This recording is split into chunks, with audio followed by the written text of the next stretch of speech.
जो क्वेश्चन है ये क्लास 10th की साइंस की एनसीईआरटी बुक, चैप्टर का नाम है इलेक्ट्रिसिटी। तो उसी चैप्टर का ये एग्जाम्पल एक क्वेश्चन है, ये एनसीईआरटी की बुक में दिया हुआ है। ठीक है, तो ये क्वेश्चन क्या बोल रहा है, calculate the number of electron constituting 1 coulomb of charge. हमें यहाँ पे ये बताना है कि 1 कूलम ऑफ चार्ज में कितने नंबर ऑफ इलेक्ट्रॉन्स है, यहाँ पर हमें ये कैलकुलेट करना है। ठीक है, तो यहाँ पर इस क्वेश्चन में बहुत से स्टूडेंट को बहुत से डाउट है, मैं उसको आज क्लियर कर दूंगी। ठीक है, तो देखिए यहाँ पर क्या क्या गिवन बोल रहा है। यहाँ पे 1 कूलम है, ये 1 कूलम क्या बता रहा है, Q.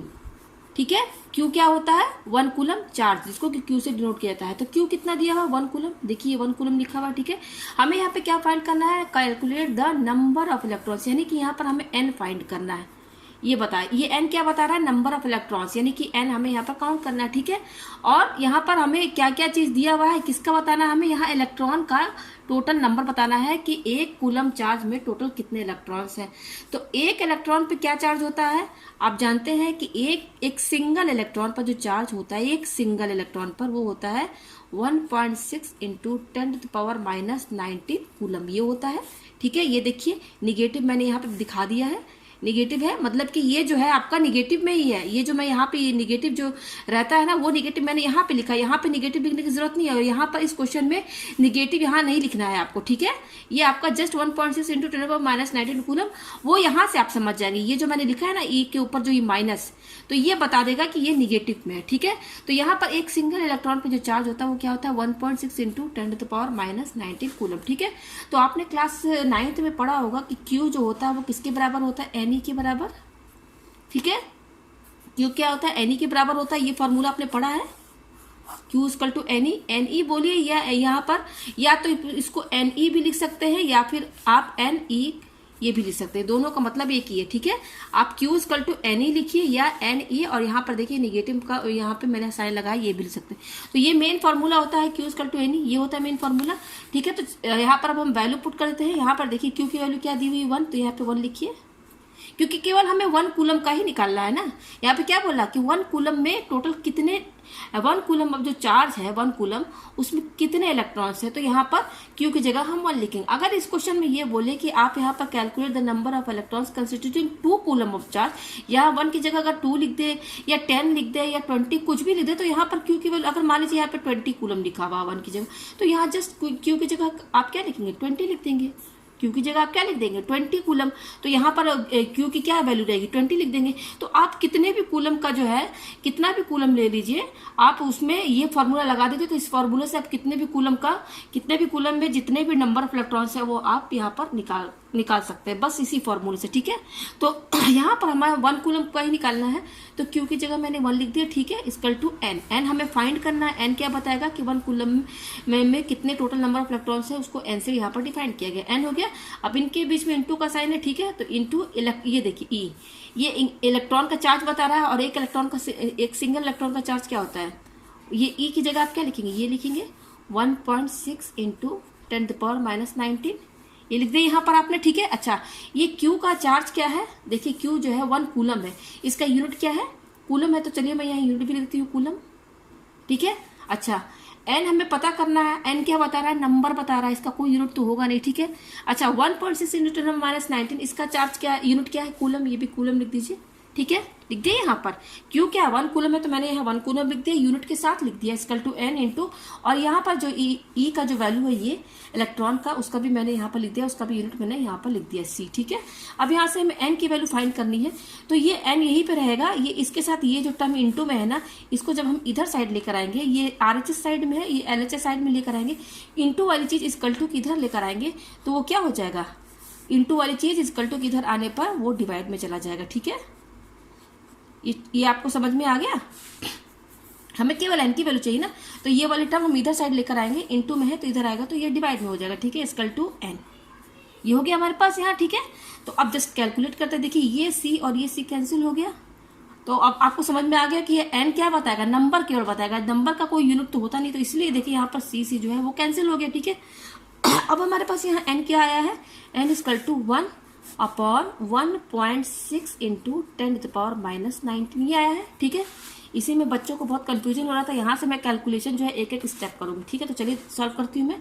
n equal to 1 upon ये जो 1.6 है इसका अगर मैं पॉइंट हटाऊंगी इसका तो क्या होगा 16 अपॉन 10 ही तो होगा ना 16 अपॉन 10 यही होगा ना 1.6 को का मैं अगर पॉइंट हटाऊं तो 16 अपॉन 10 हो जाएगा। ठीक है, ये देखिए पॉइंट के बाद एक जीरो तो यहाँ नीचे डिवाइड में क्या होगा 10 ही तो होगा ना, इंटू ये क्या है 10 टू द पावर माइनस 19 लिख दिया। ठीक है, अब आगे देखिए 1 अपॉन ये क्या है 16 अपॉन 10। ठीक है, और ये देखिए यहाँ पर ये ध्यान दीजिए ये आपका डिनोमिनेटर में है, ये देखिए ये इसको मैं अलग से समझाती हूँ। ये आपका क्या है, ये डिनोमिनेटर में है ना, ये नीचे वाला 10 टू द पावर माइनस 19 ये डिनोमिनेटर में है। तो इसको जब आप ऊपर लेकर जाएंगे इसका पावर क्या है निगेटिव में है। ठीक है ना, ये निगेटिव वाले इसका पावर नेगेटिव में है। जब आप इसको न्यूमरेटर में ले जाएंगे यानी कि ये डिनोमिनेटर में जब न्यूमरेटर में ले जाएंगे ना तो न्यूमरेटर ले जाने के बाद ये जो साइन है ना चेंज हो जाएगा, निगेटिव है तो ये पॉजिटिव हो जाएगा, इस तरीके से हो जाएगा। आपने 8th या 9th में पावर एंड एक्सपोनेंशियल चैप्टर पढ़ा होगा ना मैथ्स में, उसमें आपने ये पढ़ा होगा कि जो ये एक्स इनवर्स होता है, एक्स इनवर्स ये इसको कैसे लिखते हैं 1 अपॉन एक्स ही तो लिखते हैं ना। जब हम इसको ये एक्स का पावर क्या है -1 है। ठीक है, एक्स का पावर क्या है -1। जब हम इसको डिनोमिनेटर में लेके जाएंगे तो ये पावर इसका पॉजिटिव हो जाएगा। तो यानी कि यहाँ पर देखिए ये माइनस है, जब नीचे जाएगा तो ये पॉजिटिव हो जाएगा। तो पॉजिटिव 1 है पावर इसका, तो यहाँ पर प्लस लिखने की जरूरत नहीं है। ठीक है, पॉजिटिव में प्लस लिखने की जरूरत नहीं होती। ठीक है, यहाँ पर वही क्या है कि ये देखिए आपका न्यूमरेटर में है, ये डिनोमिनेटर में है, जस्ट इसको ऊपर लेके जाएंगे तो यहाँ पर ये आपका जो माइनस साइन है वो पॉजिटिव हो जाएगा। अगर ये +19 होता ना माइनस की जगह तो ये न्यूमरेटर में जाएगा तो साइन इसका अपोजिट हो जाएगा, तब यहाँ पर -19 हो जाता। ठीक है, तो आपको ये समझ में आ गया कि ये डिनोमिनेटर में है 1 अपॉन में है। तो देखिए 1 अपॉन में ये है, इसको हम ऊपर लेके जाएंगे तो क्या हो जाएगा। तो यहाँ पर मैं इसकी जगह ये जो नीचे लिखा हुआ है इसकी जगह मैं केवल ये लिखूंगी यानी कि 10 टू द पावर 19, जस्ट मैं इसको न्यूमरेटर में लेकर चली गई। ठीक है, ये इतना आगे हमारे पास। अब आगे देखिए, अब हमारे पास ये देखिए क्या है 1 अपॉन ये देखिए ये डिवाइड है। जब इस डिवाइड को ये डिवाइड इसको इनटू में जब करेंगे ये इतने को, ये देखिए ये तो ऊपर हो गया ना, ये तो आपको समझ में आ गया ना कैसे ऊपर गया है। इसको मैं न्यूमरेटर में ले गई तो ये पॉजिटिव 19 हो गया। ठीक है, 10 टू द पावर 19। अब इतना है, इतना समझिए। अब ये डिवाइड है, इसको जब हम डिवाइड को इंटू में करेंगे तो ये वाली टर्म जो है ऊपर नीचे हो जाएगी, यानी कि जो 16 अपॉन 10 है जब इसको इंटू करेंगे तो ये क्या हो जाएगा 10 अपॉन 16 ही तो हो जाएगा, 10 अपॉन 16 हो जाएगा ना इंटू, और ये क्या है 10 टू द पावर 19 ये आ गया हमारे पास। ठीक है, हमारे पास क्या आया, ये 1 को इससे इंटू करेंगे तो 1 10 10 ही होगा 10। ठीक है, 1 10 10 इंटू ये क्या है, ये भी देखिए ये सब न्यूमरेटर में है ना, ये सब तो ये न्यूमरेटर में जो है सब इंटू कर लीजिए 1 10 10 और फिर ये क्या है 10 टू द पावर 19 लिख दिया हमने। ठीक है, अपॉन 16 ये लिख दिया हमने यहाँ पर। ठीक है, अब देखिए यहाँ पर अब मैं इसको क्या करूंगी अच्छा यहाँ पे देखिए ये आपका 10 है ना, ये 10 है, इसका पावर क्या है, इसका पावर कुछ भी नहीं है तो 1 तो माना जाएगा ना, 1 तो है ना इसका। आप 10 लिखिए या 10 का पावर 1 लिखिए, मतलब तो एक ही है ना, ये दोनों एक ही चीज है कि नहीं। 10 और 10 का पावर 1, 10 का पावर 1 यानी कि 10 सिंगल है तो उसको पावर 1 लिख सकते हैं ना, तो ये दोनों एक ही चीज है ना। तो यहाँ पर देखिए ये जो 10 है, ये वाला 10, इसका मैंने यहाँ पर 1 लगा दिया है, इस 10 की जगह इसका पावर मैंने 1 लगा दिया। ठीक है, और ये इंटू 10 टू द पावर 19 ये आ गया आपको समझ में। अच्छा, अब यहाँ देखिए आपके पास क्या क्या चीज है, 10 टू द पावर 1 और 10 टू द पावर 19। आप देख सकते हैं बेस यहाँ दोनों का सेम है, बेस क्या है 10 10 दोनों में है तो बेस सेम रहता है तो पावर ऊपर का ऐड हो जाता है, ये तो आपने पढ़ा है ना 9th में।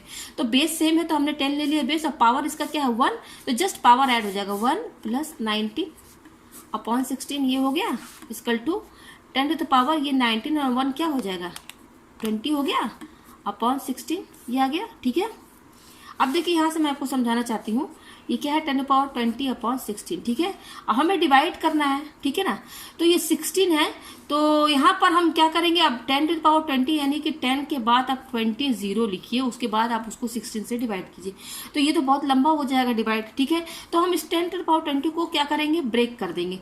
तो कैसे करेंगे, यहाँ पर देखिए जैसे यहाँ पर मैंने ये 10 का पावर 1 है और यहाँ पर 10 का पावर 19 है इन दोनों को जोड़ दिया तो 10 टू द पावर 20 हो गया। ठीक है, यानी कि 10 टू द पावर 20 को 10 to the power 1 into 10 to the power 19 लिख सकते हैं कि नहीं।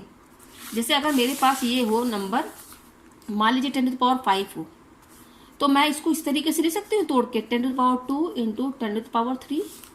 ये दोनों बराबर ही तो है, इक्वल ही तो है, ये और ये दोनों इक्वल ही तो है। कैसे इक्वल है, 10 to the power 5 equal to 10 to the power, देखिए बेस सेम है तो ऊपर का पावर क्या हो जाएगा ऐड हो जाएगा, यानी कि 2 + 3 हो जाएगा, तो अगेन 10 टू द पावर 5 ही तो हो जाएगा। तो हम 10⁵ को अगर तोड़ के लिखना चाहे तो कई तरीके से लिख सकते हैं। इसको 10⁵2 इंटू 10⁵3 भी लिख सकते हैं, या फिर आप इसको 10⁵1 इंटू 10⁴ भी लिख सकते हैं। ये भी बहुत से तरीके हैं लिखने के, बस पावर आपको जोड़ने पर 5 आना चाहिए। तो यहाँ पर भी देखिए ये पावर 1 है, ये 4 है, बेस सेम है, तो पावर 4 और 1 5 हो जाएगा, तो इसी के बराबर हो जाएगा। ठीक है, तो यहाँ पर देखिए आपका 10⁻20 है। अगर मैं इस 10⁻20 को यहाँ पर मैं अलग से बता दूँ, 10⁻20 को अगर मैं लिखना चाहूँ तो इस तरीके से लिख सकती हूँ, 10⁻18 इंटू 10⁻2। यहाँ समझिए इस ये 10⁻20 है, तो मैं इसको तोड़ के लिख सकती हूँ ब्रेक करके। आखिर ये दोनों बराबर ही तो है।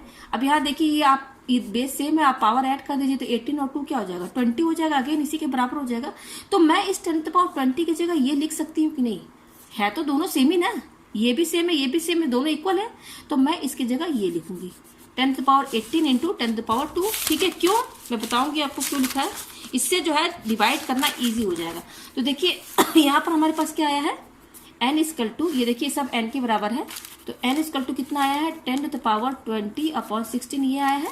मैंने आपको बता दिया कि मैं यहाँ 10⁻20 को तोड़ के लिखूंगी तो क्या होगा, 10⁻18 इंटू 10⁻2/16 ये लिख दिया मैंने, यहाँ पर लिख सकते हैं ना, समझा दिया ना मैंने। अब देखिए इक्वल टू, यहाँ पर देखिए ये 10⁻18 ये बहुत बड़ा नंबर है, तो इसको आप ऐसे ही रहने दीजिए। ठीक है, इसको हम अगर लिखेंगे तो तब तो 10 के बाद 18 0 लिखना पड़ेगा, तो वो तो बहुत ज़्यादा बड़ा लेंदी हो जाएगा, तो इसको ऐसे ही रहने दीजिए। इंटू इसको तो हम ओपन कर सकते हैं ना, ये 10⁻2 है ना, तो इसके मतलब है कि 10 को 2 बार लिखेंगे, स्क्वायर है ना यहाँ पर लगा, तो इसको 2 बार लिखेंगे आप। 10⁻2 को यहाँ 2 लगा तो 2 बार लिखेंगे ना, 2 बार मल्टीप्लाई करेंगे, लिख दिया हमने /16। ठीक है, इक्वल टू, अब ये 10⁻18 जो है, अब ये क्या हो, ये देखिए यहाँ पर 10 इंटू 10 क्या हो जाएगा, यहाँ पर ध्यान दीजिए, 10 10 100 हो जाएगा, 100 ये हो गया ना, 10 10 100 और /16। आप ये पूरे टर्म को एक साथ लिख दीजिए ये। अब यहाँ पर देखिए 16 से इसको डिवाइड करना आसान हो जाएगा। ठीक है, यह इजीली डिवाइड हो जाएगा ना, हो गया इंटू, और ये वाली टर्म जो है इसको यहाँ पर लिखिए, आखिरी में लिख दिया, इसको मैंने जस्ट आगे लिख दिया है। ठीक है ना, इंटू है, इंटू में आप कोई भी आगे पीछे कर सकते हैं, मैंने इसको एक साथ कर लिया, तो 10 10 100/16 और ये 10⁻18 मैंने यहाँ लिख दिया। ठीक है, तो अब आप इसको इजीली डिवाइड कर सकते हैं। पहले क्या था, पहले देखिए यहाँ पर ये डिवाइड करने में थोड़ा परेशानी होती है। यहाँ देखिए आप, जैसे ये देखिए यहाँ पर आप इसको डिवाइड करते हैं, 10⁻1 बोली चाहे आप 10 बोली, दोनों का मतलब एक ही है। तो 10/16 है, तो ये डिवाइड, क्योंकि ये छोटा नंबर है ना, 16 से छोटा है ना, तो ये थोड़ा सा डिवाइड करने में परेशानी होती। तो यहाँ पर हमने इसको तोड़ दिया, तो अब देखिए 10 की जगह यहाँ 100 आ गया, तो अब ये 100 बड़ा नंबर है, तो 16 से डिवाइड कर सकते हैं आराम। फिर से लिख देती हूँ, क्या है हमारा आया है 100/16, ये n के बराबर, हम यहाँ n निकाल लें, इंटू 10⁻18 ये आया है। तो चलिए पहले इसको हम 4 से काट देते हैं, तो ये हो जाएगा 4 2 8 4 5 20 और ये हो जाएगा 4 4 16। तो n इक्वल टू क्या आया, 25/4 इंटू 10⁻18। इसको जब आप डिवाइड करेंगे, मैं यहाँ डिवाइड करके दिखा देती हूँ, तो देखिए 4 से 24 का 4 से 24 माइनस किया 1 आया, अब पॉइंट के बाद एक 0 लगाते हैं, 4 2 8। ठीक है, फिर 10 में से 8 गया 2 0, फिर 4 5 20। तो देखिए ये यहाँ पर कैंसिल हो जाएगा। तो 25/4 जब आप डिवाइड करेंगे तो क्या आएगा, 6.25। ये डिवाइड करेंगे तो 25/4। ठीक है, 25/4 जब डिवाइड करेंगे तो क्या आएगा, 6.25। इसको डिवाइड करने पर इंटू 10⁻18, यानी कि यहाँ पर जो हमारी n की वैल्यू आई है वो आई है 6.25 इंटू 10⁻18। ठीक है, यानी कि एक कूलम में इतने ढेर सारे इलेक्ट्रॉन है। आप देख सकते हैं यहाँ पर ये पॉजिटिव है, 18 है, यहाँ माइनस नहीं 18 है।